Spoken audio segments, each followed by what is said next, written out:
O tema da próxima reflexão é a medicina diante da morte. E para nos brindar com esta temática, eu convido o Dr. José Henrique Andrade Villa. Dr. José Henrique é médico cardiologista intensivista, coordenador da Câmara Técnica de Cardiologia do CREMESP, coordenador da Unidade ICC e Transplante Cardíaco da Beneficência Portuguesa de São Paulo.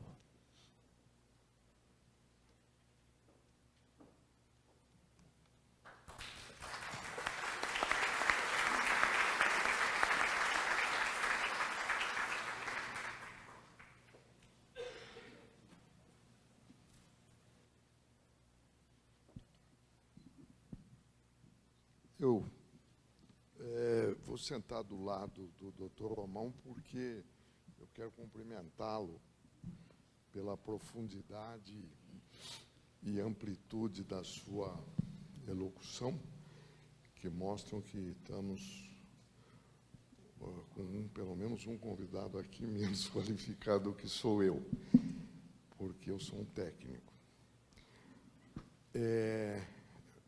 Ele esboçou uma ideologia humanística que é um alerta profundo de que nós não podemos nos encaminhar por uma briga sem fronteira com a morte.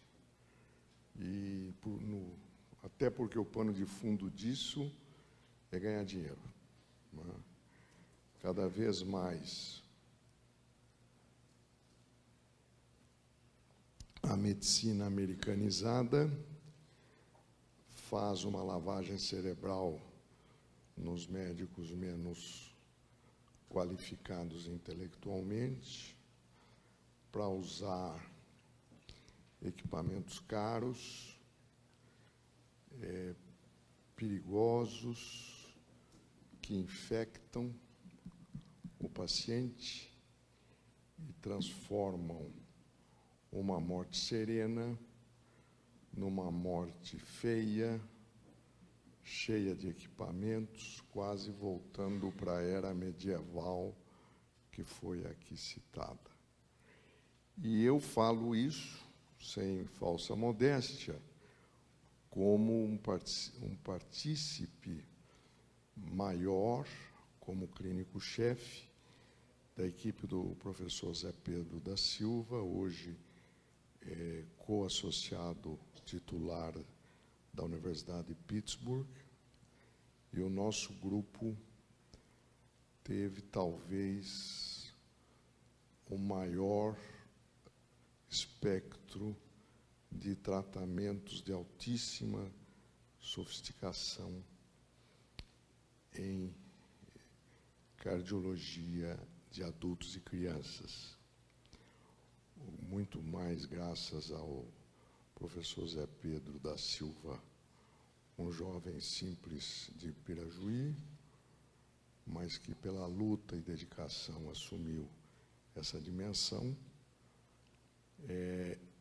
As mais complexas cardiopatias congênitas, e muitas nós operamos no Santa Catarina, pela excelência da sua UTI e enfermagem, e na área de cirurgia cardíaca e transplantes, nós somos a única equipe da América Latina a realizar com sucesso o transplante coração-pulmão em 6 casos, o transplante heterotópico, que se deixa o coração nativo porque ele ainda é de auxílio, e muitas outras coisas absolutamente revolucionárias que nem no Instituto do Coração conseguiram ser feitas com sucesso. Então, nós não gostamos do paciente que se penduram equipamentos americanos para uma expectativa que não leva a nada, só a mais sofrimento. Dizia o professor Luiz Venere de Cour, grande filósofo e pensador e meu chefe querido, de que o inimigo número 1 do médico não é a morte, é o sofrimento do ser humano. Sofrimento do ser humano.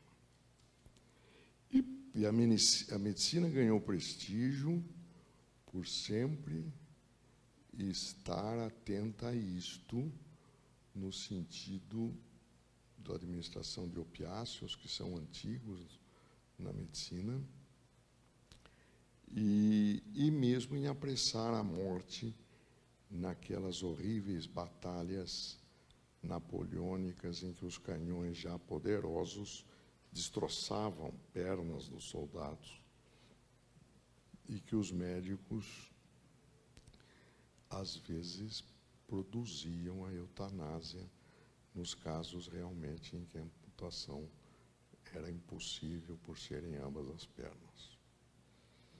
A Guerra da Secessão Americana de 1860 a 65 matou 650 mil jovens, que foi o total dos mortos americanos na Primeira Guerra, na Segunda Guerra, na Coreia, no Vietnã, no Afeganistão e no Iraque. E naquela época, a população americana era inferior a 30 milhões, ou seja, 10% da população de hoje. Eu sou estudioso da história médica militar e realmente me assombro com esse fato da enorme mortalidade de uma população pequena numa guerra fratricida pela libertação dos escravos, e que mostra que nós não fomos tão mal assim. Hoje ficou moda falar mal do Brasil, né? E um dos elementos é dizer que se demorou na liberação dos escravos. Mas se nós compararmos com os Estados Unidos e a tragédia que isso foi, nós vemos que a prudência do imperador Pedro II e a decisão da sua filha regente, Princesa Isabel, vieram num momento histórico importante. Por quê?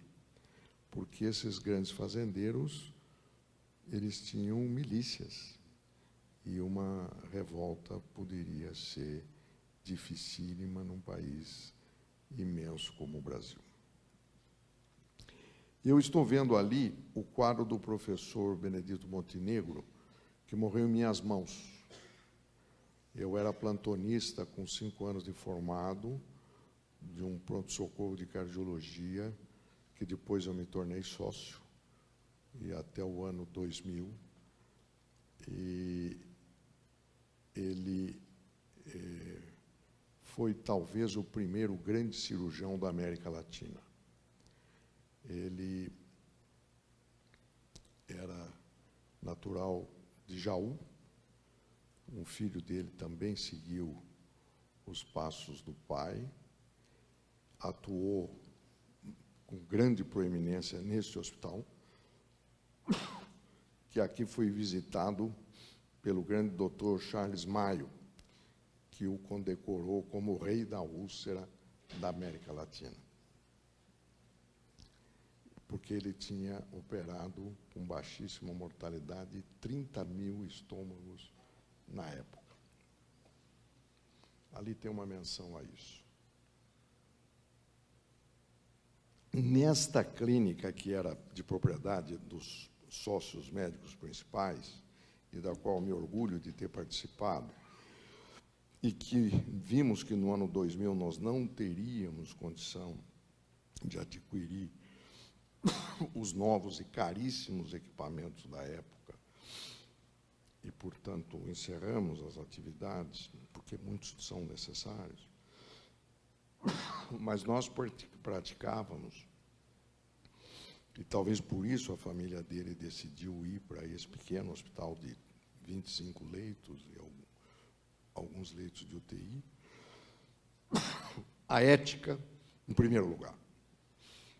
E essa ética era realmente, antes de tudo, só fazer aquilo necessário e suficiente para o doente.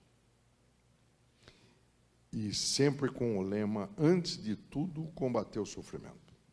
Antes de tudo. Você fazer um doente sofrer mais, para ele viver um pouco mais, como amplamente dito pelo meu antecessor, é de uma estupidez incomensurável.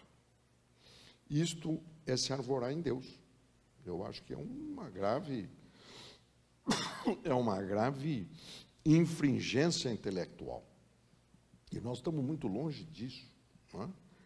Hoje, por exemplo, eu vim da Inglaterra, cheguei hoje, eu até estava com medo de ter sido ontem o evento, mas eu tentei vir antes, até para montar, eu tenho muitos slides, mas quando me foi dito pelo Everton, que trabalha conosco há muitos anos na Beneficência, e é um jovem com uma generosidade intensa, de que realmente seria no domingo e que a maior parte das pessoas eram leigas, eu resolvi fazê-lo sem muita informação técnica sobre critérios de morte cerebral, porque não é isso que importa.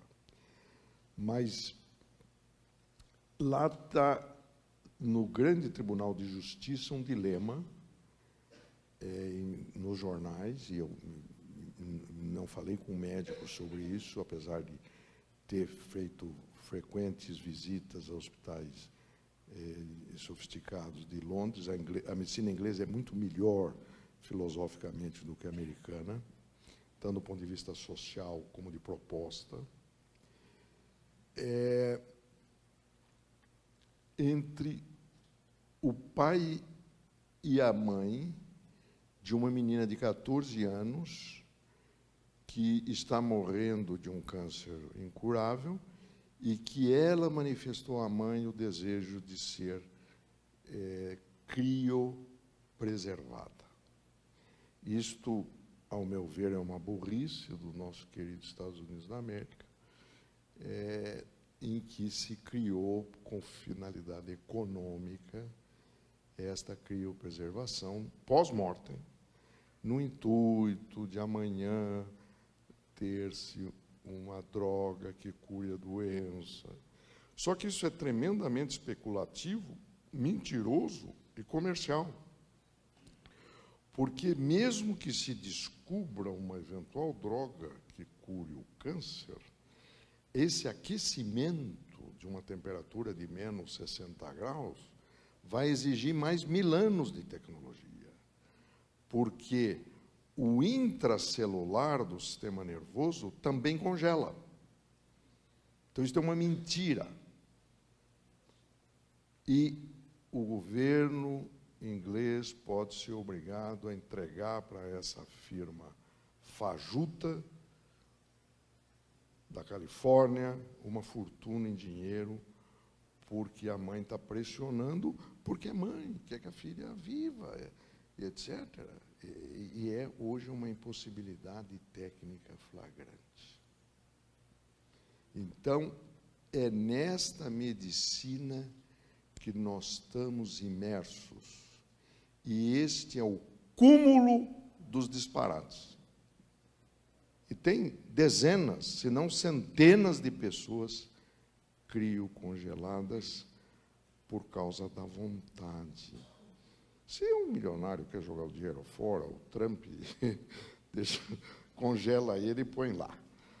Mas fazer o governo pagar, que tem um sistema de saúde sério por isso, é um cataclisma absurdo do ponto de vista ideológico. E pensando em ideologia, a boa prática médica é extensível a toda a população. Em relação à nossa postura, que, como eu disse, sem falsa modéstia, fizemos as maiores peripécias, até um pouco, eu sou conselheiro do Conselho de Medicina há muitos anos, atualmente na coordenação como delegado superintendente da Câmara Técnica de Cardiologia, até um pouco perigosas do ponto de vista de ética, etc., porque quando você avança muito rápido, às vezes, você é mal interpretado, mas sempre como a ética com balizamento número 1, é de que talvez estejamos realmente americanizados demais. E eu gostaria de falar algumas palavras sobre o homem. O homem, do ponto de vista biológico, é um bicho quase perfeito. Os mamíferos vivem de acordo com o seu tamanho. Existe um pequeno mamífero na Tasmânia, pequenininho, que pesa 60 gramas. Presto aqui uma homenagem ao professor Mário Rigato, do Rio Grande do Sul, meu grande amigo, que era um expert nessas aulas, e eu participei de mesas com ele em inúmeros congressos de cardiologia. Esse pequeno mamífero vive 6 meses. E na outra ponta temos o elefante, com 6 toneladas, que vive por volta de 100 anos, que é a vida do homem. E que temos esqueletos em vários sítios arqueológicos de homens que viveram 100 anos. Enquanto que os animais mamíferos, os répteis não servem isto, sabemos do enorme sobrevivência, por exemplo, das tartarugas, vão vivendo proporcionalmente ao seu peso. O cachorro pequeno, o cachorro grande, o cavalo, etc. Os gorilas, que vivem 40, e o homem aberra. Com seu peso médio de 80 quilos, ele tem a vida quase do elefante. Então, do ponto de vista biológico, o homem, se não fosse tão burro de fumar, de beber, de fazer guerra, de se automutilar, de comportamento inadequado em todos os sentidos, ele seria perfeito. E eu acho que esta coalizão religiosa é a única coisa que salva o intelecto do homem, porque isto é doente, infelizmente. A cobiça, a animosidade, a falta de conciliação, o belicismo, são, e eu estudo isto, oriundos da nossa história mais pretérita. Já haviam guerras. Às vezes totalmente desnecessárias, injustificadas, com mortes, com miséria, com infecções esparramadas pelos exércitos que viviam numa sujeira infinita. E só a religião pode salvar, mais nada, porque é um problema da intimidade intelectual do homem. Ele precisa se sentir subordinado a alguém, e a ideia do juízo final, que eu tenho até hoje. A minha mãe me falava, um dia você vai ser julgado por tudo que você fez escondido. Com coisa pequena, porque eu não fazia nada muito errado. Aliás, tinha um cônego bravo na minha cidade de Antuérpia, na Bélgica, o cônego Marcos Vanin, que me puxava a orelha, até me lembrou o cônego aqui, porque eu era o coroinha, às vezes chegava atrasado, falava do São Paulo, e ele puxava a orelha e falava, menino, tudo em latim naquela época, era complicado, não era fácil como hoje, não. Então, eu vou dar um exemplo. Para mim, a coisa mais notavelmente horrorosa da história da humanidade foi o nazismo. Foi uma ideologia de que o homem viraria Deus, sozinho. O SS não era para ir para a guerra, era para ser Deus, baseado em umas teorias fantásticas de uma seguramente esquizofrênica, russa, chamada Madame Blavatsky. Ela tinha uma ideia de que o nórdico já tinha essa célula, que tinha que destruir o resto, porque aí eles... E com o apoio de um ex-frei austríaco e de um scholar inglês, que escreveu o primeiro livro sobre a soberania das raças. Isso era a voz corrente na época. No Brasil nunca pegou, graças a Deus. As coisas muito burras nunca pegam no Brasil. Então, tinha que exterminar o cigano, o preto, o judeu, os asiáticos, depois aí mudou, porque o japonês entrou ao lado, e a raça dominante seria auto-endeusada.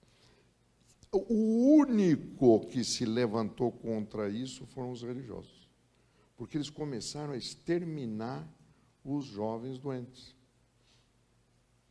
Num programa oficial do governo hitleriano, e um arcebispo e um cardeal alemão enfrentaram Hitler, e ele covardemente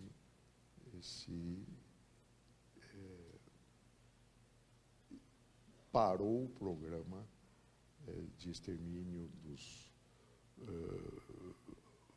jovens e crianças com problema, mas fez ocultamente o extermínio dos outros grupos, como todos sabem, nos campos de concentração. Mas este era escondido. Mas depois se descobriu e levou o que levou. Então, o homem tem que ter, e a única solução para isto que eu vejo é que as religiões estabelecidas e aceitas têm que se unir para mostrar ao homem que o caminho é de respeito a um ente superior. Se o homem se achar Deus, nós viramos nazistas, no final, porque eu posso tudo. Eu sou o absoluto, e quem não for igual a mim, eu mato. Quer dizer, esse menino que está sendo julgado nos Estados Unidos com 21 anos, que mata 3 senhoras e 2 senhores rezando numa igreja batista, pelo que me recorda, com uma pistola automática que ganhou do pai. Então, isso não é que aconteça de vez em quando, isso acontece muito frequentemente nesse tal país. Mostra o grau de doença dessa sociedade. E parece que não tem psicopatologia claramente definida. Ele acha que está certo. Como o médico nazista, eu tenho um livro sobre isso, mandava criança judia para o campo de extermínio. Então, esta degradação da intelectualidade do homem, como eu disse, com uma biologia tão boa, ela é uma incógnita para mim, que às vezes sou um pouquinho filósofo, não me atrevo a chegar perto do meu companheiro da direita, e mostra que alguém tem que ajudar, e esse alguém tem que ser um religioso, e uma congregação de religiões precisa apontar que isto precisa ser tratado. Até a corrupção. Se o indivíduo entender claramente que ele vai morrer e ele vai ficar dele uma imagem, ele não vai ser tão ladrão. Por que ele roubou tanto? Para deixar um espectro de vergonha para os seus filhos e netos? É esse o objetivo? Que vão prejudicá-los toda a vida, porque o dinheiro vai sumir. O governo, o juiz Moro lá vai pegar o governo e vai dar para o dinheiro e vai voltar para a Petrobras.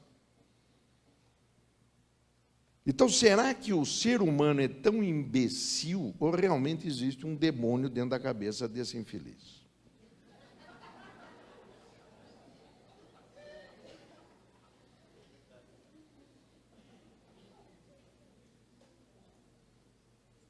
Dizem que nos seus estertores de morte, o Júlio César morrendo, que era um conciliador, o Marco Antônio entrou com os centuriões armados para matar os senadores, que já eram bandidos naquele tempo. Apunhalaram pelas costas. Você vê que não mudou o mundo. Falou: César, eu lhe disse, tínhamos que exterminar estes sanguessugas do povo. Ele disse: não, a minha preocupação é a história, e morreu.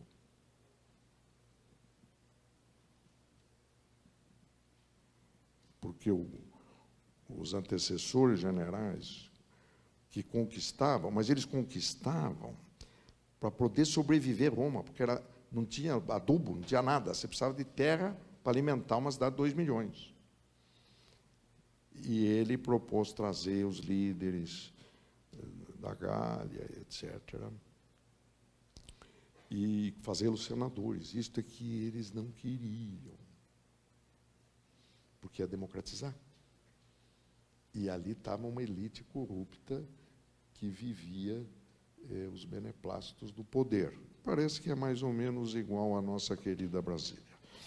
Então, em resumo, o ser humano é um ser que precisa ser corrigido no intelectual. É perfeito no biológico. Os hospitais estão ficando vazios. Vazios. Se o homem parar de comer excesso de sal, bebidas alcoólicas, o fumo, e isto está acontecendo, nós vamos sofrer uma crise de falta de cliente. O senhor concorda, doutor?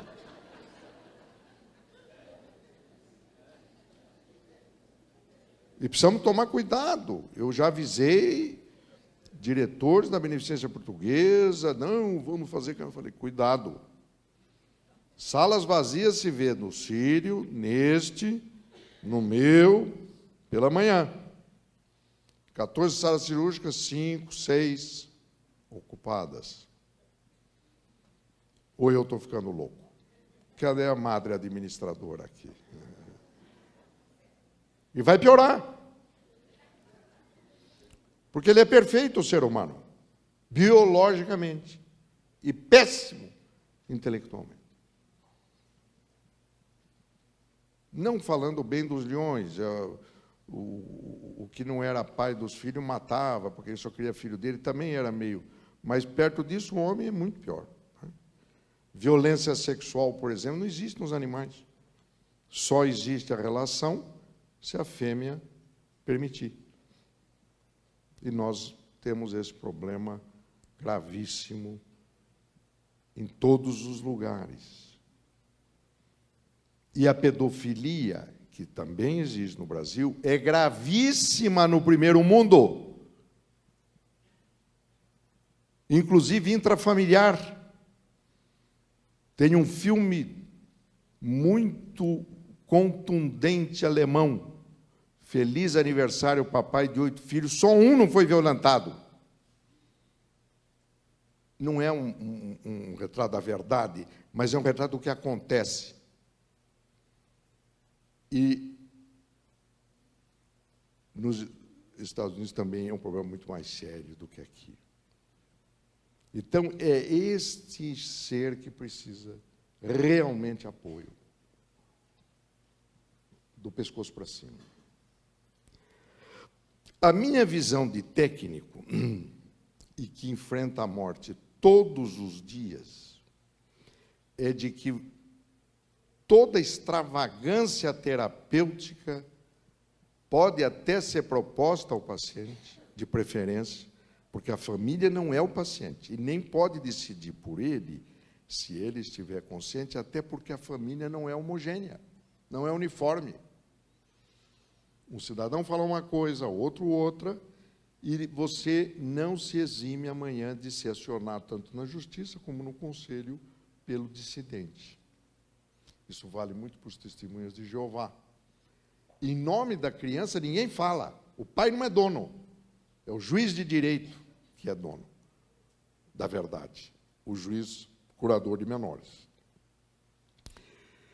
Não que o sangue seja uma maravilha e deva ser usado com frequência, nós usamos cada vez menos, mas há momentos que se precisa. No adulto, eu tendo a respeitar a opinião. Recentemente, tivemos um paciente que chegou a 2,7 gramas de hemoglobina, mas ele estava lúcido, não queria tomar, e conseguimos, com drogas, vitaminas e ferro, tirá-lo da condição depois de uma gravíssima cirurgia de aneurisma de aorta. Então, agora, a tecnologia pela tecnologia, a tecnologia para levar propina, para ganhar passagem de classe executiva, que eu vim na turista, que estou com o pescoço torto, mas estou aqui falando, e outras coisinhas, isto, para mim, é crime grave contra a saúde pública. E lá é visto como normalmente. Desde que você declare, se é ladrão, sou, se é sem vergonha, sou. Ah, então tudo bem, então pode. Tem um que citou 11 laboratórios num trabalho que ele dá assistência técnica. Ou seja, é um patrono de trambique e uma pseudociência. Ciência é o que fez esta moça do Nordeste e que viu a correlação da Zika com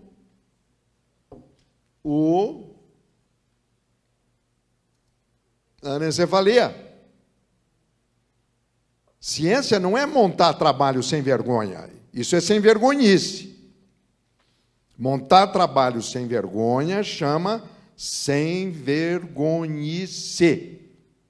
Ciência é o que essa moça fez, que, para mim, seria um bom prêmio Nobel para o Brasil, já que o Carlos Chagas faleceu e não pôde receber, que provavelmente o faria.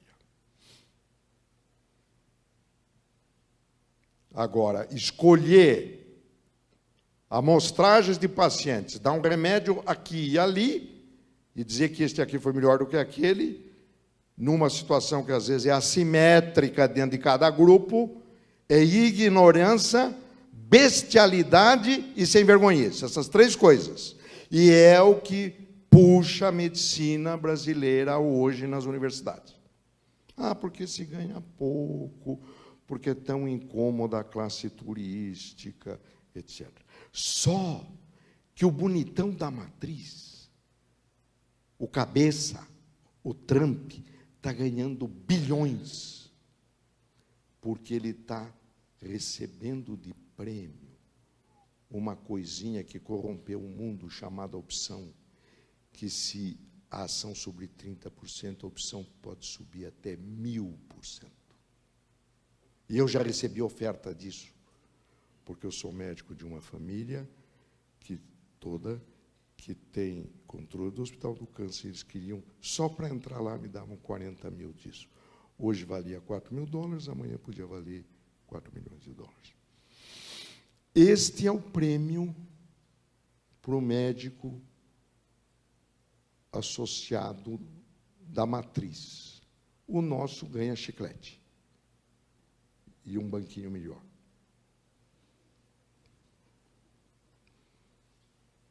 E uns dinheirinhos lá para comprar o sapato mais bonito. Em resumo, vocês estão de parabéns. Essa mesma união que eu citei, que se opôs ao nazismo e venceu,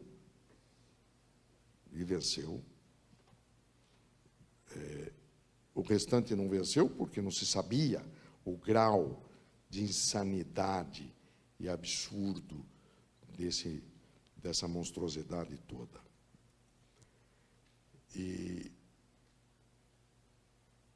ela tem que estar presente. E eu não vejo outra solução. E uma das ideias fundamentais é mostrar a finitude da vida. Ninguém vai ficar para sempre aqui. A morte é inexorável, sempre foi. E sempre foi por volta dos 100 anos. Ah, não, porque o Matusalém é problema de contagem. Porque, às vezes, se mudava o calendário e, com isto, o indivíduo parecia que vivia muito mais. E não. Ah, não, no Cáucaso tem uma tribo, mentira. Não se passa dos 110 ou 115 anos, em extremo. E a média é até 90, 95 para homem, e 85, 90, 90 para mulher, e um pouquinho menos para os homens, com saúde. Fica o espectro do Alzheimer, que precisa ter uma solução. Eu acompanho muito, porque perdi meu pai com isto, é muito trágico. E a minha visão, devemos combater a morte, sim, mas mais o sofrimento. Sempre pelo caminho mais curto. Cirurgias que foram abolidas, por exemplo, por serem extremamente inconcebíveis do ponto de vista humanístico. O câncer de bexiga, ele provoca, numa fase média inicial e média metástases, mas sempre para baixo, para os linfáticos inferiores, e não para cima, para o fígado. Então, um professor americano bolou uma cirurgia que era hemicorporectomia. Owen Wangenstein, o chefe da cirurgia do Hospital de Minneapolis, onde a cirurgia cardíaca começou. E o professor Zerbini ficou lá algum tempo e deixou um assistente que se tornou grande amigo meu, o professor Bittencourt, e ele assistiu cirurgias desse tipo. 40 litros de sangue, uma sirene tocava meia hora. Ele cortava o indivíduo em 24 horas, do umbigo para baixo, extraindo todo o linfático. Owen de Forno Wangenstein, com 2 Es.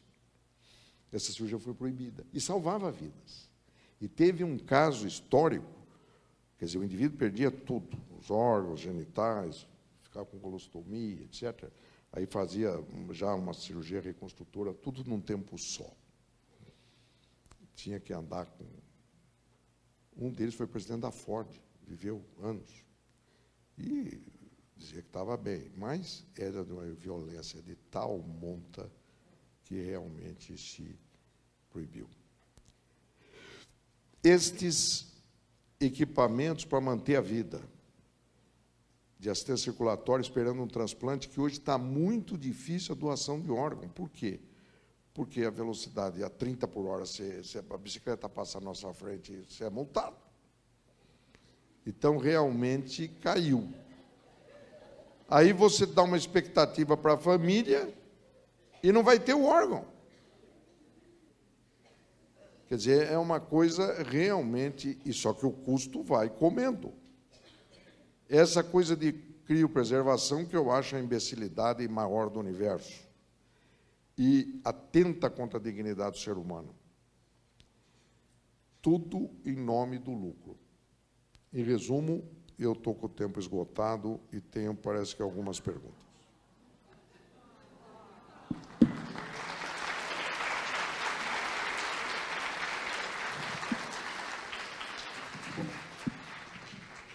Queremos agradecer ao Dr. José Villa pela bela reflexão e agora nós iremos abrir para discussão em plenário.